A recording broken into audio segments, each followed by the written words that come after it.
Carlos Diego Ferreira, number 12 ranked in the lightweight division, facing off against number 14th ranked Gregor Gillespie, who was only ranked number 14 simply because of inactivity, man. There's no other way in hell that this man is all the way down there in the rankings, man. So both of these fighters on a one-fight losing streak, and we'll notice that about a lot of the fighters on this main card, man. A lot of people are just broke their crazy long winning streaks and are now losing just one, right? So I do have to note, right, Ferreira was on a 6-fight win streak prior to his last loss against Beneil Dariush, which was a split decision loss. It could have gone either way. I'm very confident that the right man won the fight in Beneil Dariush, but he's running into just a buzzsaw in Gregor Gillespie, who I honestly believe had a tougher task in front of him in Brad Riddell, Quake Brad Riddell, but COVID scrapped that bout, right?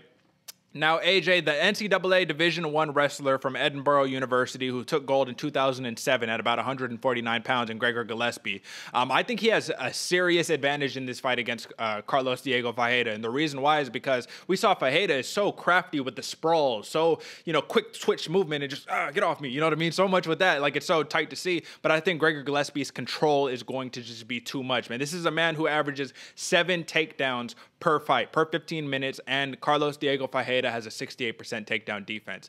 How can Ferreira win this fight on the feet? Because you tell me if you think he has a grappling, an advantage in the grappling at all, but how does he win the fight on the feet? Because that's what I see Gregor Gillespie's biggest weakness. Yeah, no, agreed. And we saw that weakness get exposed in the Kevin Lee fight. Yeah. Big thing, I do think Ferreira has the jiu-jitsu advantage, so he can grapple. Don't get me wrong, he's awesome on the ground. He can grapple. But we saw Beneil Dariush completely control the ground game of Diego Ferreira. And man, if Benny Dariush, don't get me wrong, one of my favorite fighters, can do that against Diego Ferreira, Gregor Gillespie is going to have a field day, man. He's just going to keep him down. And I think that's what he needs to do is Gregor Gillespie needs to hold him down, beat him up, make this a dirty wrestling match.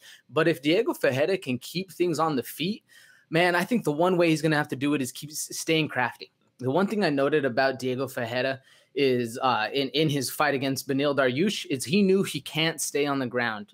Your back against the ground is how you lose the fight. And that whole fight, he spent the whole time basically getting up from takedowns. So if he can avoid the takedowns, stay on the feet and counter strike, we saw that Gregor Gillespie has a tendency to kind of get start to brawl and leave his left hand out. He'll throw and he'll start looping his shots, and he can end up, getting caught like we saw in the Kevin Lee fight. So if he's going to do that, I think Diego Ferreira needs to get a little crafty, stay on the outside, and just maintain distance and somehow counter strike Gregor Gillespie. That's a hard task because, man, Gregor Gillespie's got hands as well. Yeah, I agree, man. And the big thing to note is both of these fighters have only been knocked out once in their career. Neither fighter has been submitted, and Gregor Gillespie has never lost a decision, which is very, very interesting to see right there, because if this does go to decision, I mean, he's only won 2 of them, right? He, generally speaking, finishes most of his fights. He's got 11 of his 13 wins are via finish. So that's the thing for me. I try to sit here and formulate in my mind, okay, if this fight does play out, if a finish does happen, where does the finish happen? In your mind, AJ, where would a finish take place? Would it be a ground and pound finish? Are we expecting someone who's never been submitted in either of these fighters to get submitted? What are your thoughts? No, if this ends in early fashion, I'm going TKO, ground and pound beat up, man. I think that's how it's going to work. I don't know. We've seen that Gregor Gillespie, can get knocked out, but it's very rare. He's gone so many fights without it happening, and I don't think it's going to happen. Lightning's not going to strike twice in a row on him. As well as Diego Ferreira, man, he's got a chin. We saw him eat a lot of the Benny Dariush shots with no problem at all. But I think if it's going to happen, the ref's going to have to step in after somebody's getting beat up on the ground, TKO finish. How do you see it playing out? Well, man, I honestly think that Diego Ferreira, if he's smart, if he has a good game plan, he tries to avoid the ground if possible. You know what I mean? Why even take the chance of trying to grapple with a D1 wrestler? Like, it makes no sense. And that kind of brings up the point, AJ, that I wanted to kind of spin this one out too. How often do we see these matchups? We generally see like a striker versus a grappler, or a striker versus a wrestler, or whatever, a Muay Thai fighter versus a grappler, whatever the case might be. This is a 3rd-degree BJJ black belt in Carlos Diego Ferreira facing off against a D1 wrestler, man, like a legit D1 wrestler, someone who competed, not as good, but literally competed and was regarded as up there with Jordan Burroughs, who some of us consider to be one of the greatest modern wrestlers of all time right now. You know what I mean? So that's the question, is how often do you, remember seeing matchups like this, and what do you think this is going to prove? If, like, whoever wins this matchup, what does that prove in regard to wrestling as opposed to jiu-jitsu or vice versa? Well, this is the match we used to see back in the day. This is what Royce Gracie and the whole Gracie family proved, right? That jiu-jitsu is real deal stuff and it's for killers. Now, back then, same thing, man. Wrestling was the king and the ground and pound was the king, and and Royce Gracie showed that a little guy can over there start tapping dudes, breaking dudes' arms. And if we've seen somewhat of a resurgence of wrestling, he's become very important. It's kind of the most fundamental game plan you need going forward, because if anybody takes you down, they can just control you. Now, if Diego Ferreira can prove that jiu-jitsu is back on top, it's going to be a hell of a statement, man. We've seen the wrestling kind of take advantage of the whole, fight game process, and that'd be a cool thing to see, the resurgence of jiu-jitsu, because it is very important, but it's almost gotten overlooked in recent shadows, or in recent memory, excuse me. What do you think? Well, it's an interesting take, man. I honestly think that this is going to be a big talking point between the jiu-jitsu and the wrestling communities as opposed. But I think that what we're going to see here is that if you are this legit wrestler, you also need to learn jiu-jitsu. And if you are this legit grappler, this just jiu-jitsu ace, you need to be able to wrestle. Because once again, folks, I'm going to point it out there. I always do, because I think this is a common misconception. Grappling and wrestling are not the same thing.